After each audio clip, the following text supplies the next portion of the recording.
In today's video, I'm going to teach you how to deploy Angular apps to Netlify. We're going to walk through the full process of taking your Angular application from your code repository to a live hosted site on Netlify.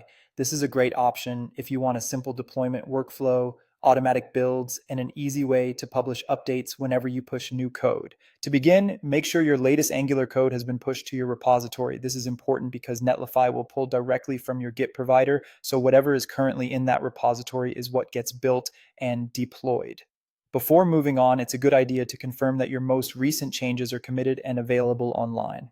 That helps avoid deploying an outdated version of your app. Next, log into the Netlify app dashboard. Once you're signed in, you'll land on the main area where your sites and projects are managed. If this is your first time using Netlify, the dashboard may look very clean and minimal, but that's exactly where you'll start setting everything up. From the dashboard, click Add New Project and then choose Import an Existing Project.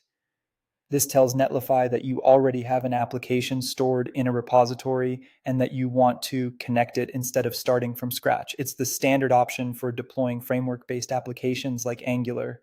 After that, choose your Git provider and then select the repository that contains your Angular project. Depending on where your code is hosted, you may need to authorize access so Netlify can read the repository and trigger builds from it. Once you've picked the correct project, Netlify will move you into the setup screen for deployment. Now configure the build settings. This part is especially important because it tells Netlify how to install dependencies, build your Angular app, and where the final output files are located. Take a moment here to review the settings carefully. If Netlify detects your project correctly, some values may already be filled in, but you should still verify that they match your Angular setup.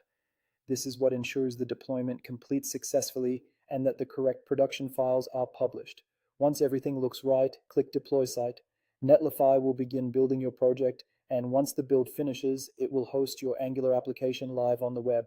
You'll be able to monitor the progress in the deployment logs, which can be helpful if you ever need to troubleshoot a failed build. And that's it. Your Angular app is now deployed to Netlify, and future updates can be much faster since they can be triggered directly from your repository.